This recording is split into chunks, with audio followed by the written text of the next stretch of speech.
අපේ රටේ පාරිභෝගිකයන්ව ආරක්ෂා කරන්න පිහිටුවල තියෙන ආයතන අතරින් වැදගත්ම ආයතනයක් තමයි ශ්‍රී ලංකා ප්‍රමිති ආයතනය කියන්නේ. අපේ රටේ පිහිටුවල තියෙන ශ්‍රී ලංකා ප්‍රමිති ආයතනය අපේ රටේ පාරිභෝගිකයන් ආරක්ෂා කරගන්න විවිධ ප්‍රමිති සහතික නිකුත් කරනවා.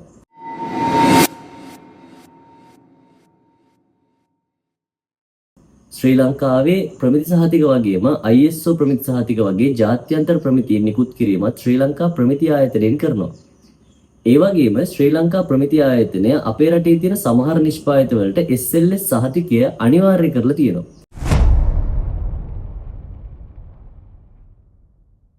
අපි ජීවත් වෙනකොට අපි ගාව තියෙන මුදල් කිසියම් ව්‍යාපාරයකට දීලා භාණ්ඩ හා සේවා මිලදී අරගෙන තමයි අපි ජීවත් වෙන්නේ. එතකොට ඒ භාණ්ඩ හා සේවා නියම ගුණාත්මකභාවයෙන් තිබුණේ නැත්නම් ඒක අපේ ජීවිතයට පවා හානියක් වෙන්න පුළුවන්. ඉතින් වෙළඳපොලේ තියෙන හැම නිෂ්පාදිතයක්ම මිලදී ගන්නේ නැතුව අපේ ශරීර සෞඛ්‍යයට හිතකර වෙන විදිහේ නිෂ්පාදිත මිලදී අරගෙන පරිභෝජනය කරන එක අපි හැමෝගෙම වගකීමක්. ඒ වගේම ඕනම රටක රජයක් ඒ රටේ ඉන්න පුරවැසියන්ගේ ජීවිත ආරක්ෂා කිරීමට කැප වෙන්න ඕන.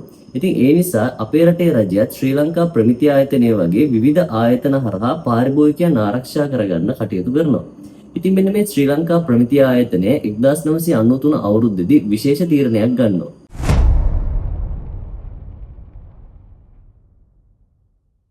ඒ තමයි අපේ රටේ තියෙන සමහර නිෂ්පාදිත වලට SLS සහතික ලාංඡනය අනිවාර්ය කරන එක. අපි පරිභෝජනය කරන සමහර භාණ්ඩ අපේ ජීවිතවලට අපේ සෞඛ්‍යයට ඉතාමත් ඉහළ බලපෑමක් කරන හින්දා අපේ රටේ තියෙන සමහර නිෂ්පාදිත වලට SLS සහතිකය අනිවාර්ය කරන්න ශ්‍රී ලංකා ප්‍රමිති ආයතනය තීරණය කරලා තියෙනවා. මෙන්න මේ ක්‍රියාවලිය 1993 පටන් ගත්තම 2025 වෙනකම්ම විවිධ අධීරවලදී සංශෝධනයට ලක් වෙලා භාණ්ඩ 46කට ශ්‍රී ලංකා ප්‍රමිති සහතිකය අනිවාර්ය කරන්න කටයුතු කරලා තියෙනවා.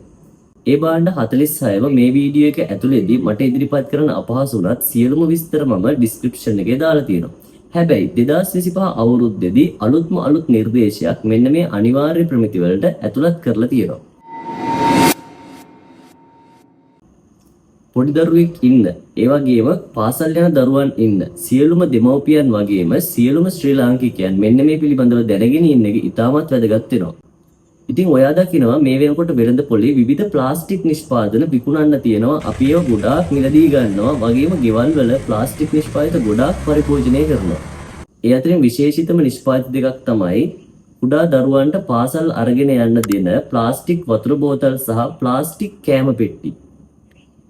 ඒව නැවත අපි භාවිතා කරනවා. හැබැයි ඒ ප්ලාස්ටික් වතුර බෝතල් සහ ප්ලාස්ටික් කෑම පෙට්ටි නිපදවල තියෙන ප්ලාස්ටික් සංයෝගය කොච්චර සෞඛ්‍ය ආරක්ෂිතද කියලා මිනුමක් අපේ දෙමව්පියන්ට නැහැ.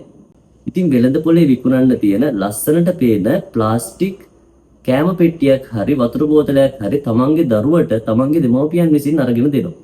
හැබැයි ඒකේ කොච්චර දුරට ප්ලාස්ටික් විස රසායනික ද්‍රව්‍ය ඇතුළත් වෙනවද, ඒක රත් වීමකදී කොච්චර ද්‍රව්‍ය ප්ලාස්ටික් අංශු ප්‍රමාණයක් තමන්ගේ දරුවගේ කෑමයකට එකතු වෙනවද කියලා දෙමව්පියන්ට අදහසක් නැහැ.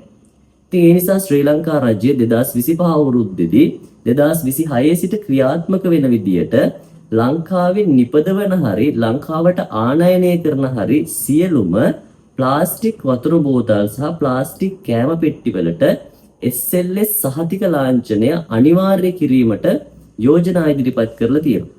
ඉතින් එතකොට ශ්‍රී ලංකාවට කෑම පෙට්ටි හරි වතුර බෝතල් හරි ආනයනය කරන යම් ව්‍යාපාරිකයෙක් ඉන්නවා නම් ඒ අයට ශ්‍රී ලංකා ප්‍රමිති ආයතනයේ මෙන්න මේ කියන SLS සහතික ලාංඡන ක්‍රමයට අනුකූල වෙන වතුර බෝතල් සහ ප්ලාස්ටික් කෑම පෙට්ටි විතරයි ආනයනය කරන්න පුළුවන්. ඒකට විශේෂ පරීක්ෂාවක් ශ්‍රී ලංකා ප්‍රමිති ආයතනය කරනවා. ඒක වැටෙන්නේ ශ්‍රී ලංකා ප්‍රමිති ආයතනය ශ්‍රී ලංකාව තුළ ප්‍රමිති ක්‍රියාත්මක කරන ආනයන පරීක්ෂාව කියන පරීක්ෂාව යටතට. ඒ විතරක් නෙමෙයි ලංකාව තුළ ප්ලාස්ටික් නිෂ්පාදන නිපදවන ආයතන අපි ඕනතරම් දැකලා තියෙනවා. ඉතින් මේ ආයතන සියල්ලටත් ඉදිරියේදී ප්ලාස්ටික් කෑම පෙට්ටි සහ ප්ලාස්ටික් වතුර බෝතල් නිෂ්පාදනය කරන්න අවශ්‍ය නම් ඒගොල්ලන්ටත් ශ්‍රී ලංකා ප්‍රමිති ආයතනයේ කියන නිර්දේශවලට අනුව තමයි ඒ දේවල් කරන්න වෙන්නේ. ඉතින් ඒ විදියට ශ්‍රී ලංකා ප්‍රමිති ආයතනයේ ප්‍රමිති සහතිකය වන SLS සහතිකය ආනයනකරුවන් සහ අපේ රටේ නිෂ්පාදකයන් ලබා ගැනීම හරහා SLS සහතික ලාංඡනයේ තියෙන කෑම පෙට්ටි සහ වතුර බෝතල් අපේ දරුවන්ට පරිභෝජනය කිරීමේ හැකියාව ලැබෙනවා. ඉතින් ඊට පස්සේ අලුතින්ම මේ ලිස්ට් එකට ඇතුළත් වෙච්ච ඊළඟ නිෂ්පාදිතය තමයි කුඩා දරුවන්ට ආහාර පාන ලබා දීමට පාවිච්චි කරන feeding bottles. ඉතින් ඔයගොල්ලෝ දැකලා ඇති කුඩා දරුවෙක් ගෙදර ඉන්නවනම් චූටි බෝතලයක් පාවිච්චි කරනවා ඒ දරුවට අවශ්‍ය කිරි, සුප් හරි එයාට ලබා දෙන විශේෂ මොනවා හරි ආහාරයක් ලබා දෙන්න. ඉතින් මෙන්න මේ වල සෝප්පුවක් තියනවා දැකලා ඇති. ඒ වගේම ඒක ගොඩක් සමහර විට ප්ලාස්ටික් වලින් නිපදවලා තියෙනවා අපි දැකලා තියෙනවා. ඉතින් සමහර ප්ලාස්ටික් තියෙනවා උෂ්ණත්වය ටිකක් වැඩි වෙනකොට ඒකේ තියෙන ප්ලාස්ටික් අංශු අදාළ ආහාරයට එකතු වෙනවා. ඉතින් ඒ වගේ තත්ත්වයන් තිබුණොතින් කුඩා දරුවන්ට කුඩා කාලයේදීම ප්ලාස්ටික් අංශු ශරීරගත වෙන්න පුළුවන්. ඉතින් ඒ නිසා ඒ වලටත් SLS සහතික ලාංඡනය අනිවාර්ය කරන්න ශ්‍රී ලංකා ප්‍රමිති ආයතනය කටයුතු කරලා තියෙනවා. ඉතින් මීට කලින් තිබුණු නිර්දේශවල දුඹුරු සීනි, කිරි ආහාර, පළතුරු කෝඩියල් වර්ග වගේ දේවල් ඇතුළත් වෙලා තිබුණා. ඉතින් ඊට අමතරව මේ වගේ නිෂ්පාදිත ඇතුළත් වෙලා තියෙන එක ඉතාමත් වැදගත් වෙනවා. ඉතින් ඔයත් වෙනද පොළේදී නිෂ්පාදිතයක් මිලදී ගන්නකොට SLS සහතික ලාංඡනයේ ඒ නිෂ්පාදිතයේ අන්තර්ගත වෙලා තියෙනවද කියලා පරීක්ෂා කරන එක ඉතාම වැදගත්. ඒක ඔයාට නිෂ්පාදිතයේ ලේබල් එකකින් හරි නිෂ්පාදිතයේම සලකුණු කරලා තියෙනවා හරි දැක ගන්න පුළුවන්.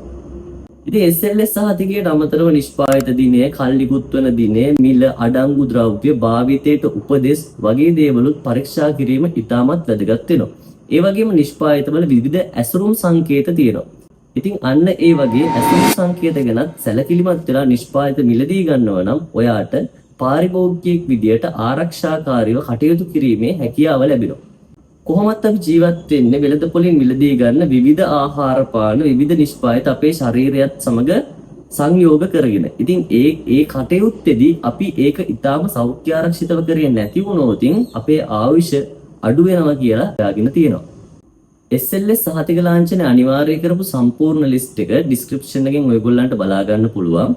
ඉතින් ඒ වගේම කිසියම් නිෂ්පාදිතයක SLS සහතික ලාංඡනය තියෙනවා නම් බය නැතුව මිලදී ගන්න, ඒ වගේම පරිභෝජනය කරන්න පුළුවන්. ඒකට හේතුව තමයි ශ්‍රී ලංකා ප්‍රමිති ආයතනයේ ස්වාධීනව අදාළ නිෂ්පාදිතය පාරිභෝගිකයෙක්ට පරිභෝජනය කරන්න සුදුසුද කියලා නිවැරදි පරීක්ෂාවක් කරලා තමයි SLS සහතික ලාංඡනය නිෂ්පාදකයෙක්ට දෙන්නේ.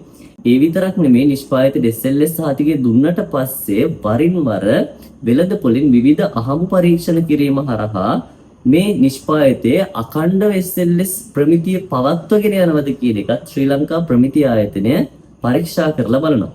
මීට අමතරව ඔයගොල්ලන්ට තවත් සෞඛ්‍ය ආරක්ෂිත විදියට නිෂ්පාදිත මිලදී ගන්න පුළුවන් ISO ප්‍රමිති සහතිකත් පරීක්ෂා කිරීම මගින්. හැබැයි ලෝකයට ප්‍රමිති සහතික නිකුත් කරන්න SLS ආයතනය සහ ISO ආයතනය පමණක් නෙමෙයි. තවත් විශාල ආයතන ප්‍රමාණයක් ප්‍රමිති සහතික නිකුත් කිරීම කරනවා.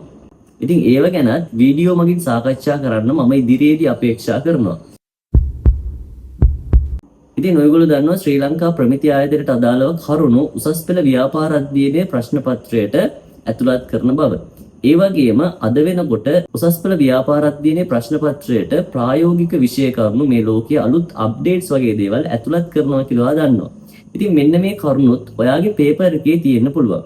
ඉතින් උසස් පෙළ කරන වාගේ යාළුවට මේ පණිවිඩය ලබා දෙන්න කටයුතු කරන්න. ඒ වගේම සාමාන්‍ය පුරවැසියෙක් විදියට කොහොමත් මේක ඔයගොල්ලන්ට වැදගත් වෙනවා. ඉතින් මේ ගැන දන්නේ නැති ඔයාගේ යාළුවෙක් ඉන්නවා නම් එයාට අනිවාර්යයෙන්ම මේ පණිවිඩය ලබා දෙන්න. මොකද එයාගේ ගෙදර පොඩි දරුවෙක් ඉන්නවා වෙන්න පුළුවන්. පාසල් යන දරුවෙක් ඉන්නවා වෙන්න පුළුවන්. ඒගොල්ලෝ මේ වෙනකොටත් කිසිම ප්‍රමිතියක් නැති ප්ලාස්ටික් නිෂ්පාදිත වල තමන්ගේ ආහාර වතුර කබඩා කරලා පරිභෝජනය කරනවා වෙන්න පුළුවන්. ඉතින් ඒක ඉතාමත් අනුතුරුදායකයි. ඒගොල්ලන්ට ඒ බව දැනුවත් කරන්න මේකේ ඩිස්ක්‍රිප්ෂන් එකේ තියෙන සම්පූර්ණ ලිස්ට් එක පුළුවන් නම් පොඩි වෙලාවක් අරගෙන කියවන්න. ඒක ඔයාගේ ජීවිතයට කරන ආයෝජනයක් වේවි අනිවාර්යෙන්ම. ඉතින් මෙන්න මේ වගේ ව්‍යාපාරික දැනුම, පාරිභෝගිකයන් ගැන, ව්‍යාපාර වලට අදාළ නීති ගැන වගේ විශේෂ කරුණු දැනගන්න අපේ channel එකත් එක්ක සම්බන්ධ වෙලා ඉන්න. ඔයා තාමත් අපේ channel එක subscribe කරුවේ නැත්නම් දැන්ම subscribe කරන්න. මේ පණිවිඩය තමන්ගේ යාළුවන්ට share කරන්න. තවත් ඔයා දන්න මොනවා හරි තියෙනවා නම් කරුණු අපිත් එක්ක ඒව බෙදා ගන්න පහලින් comment කරන්න කියලාත් ඉල්ලනවා. එහෙනම් අදට ගිහින් එන්නම්. Pulse of Business YouTube channel එකකින් තවත් වීඩියෝ එකකින් අපි ආයෙත් හම්බෙමු. ඔයාලට සුබ දවසක්.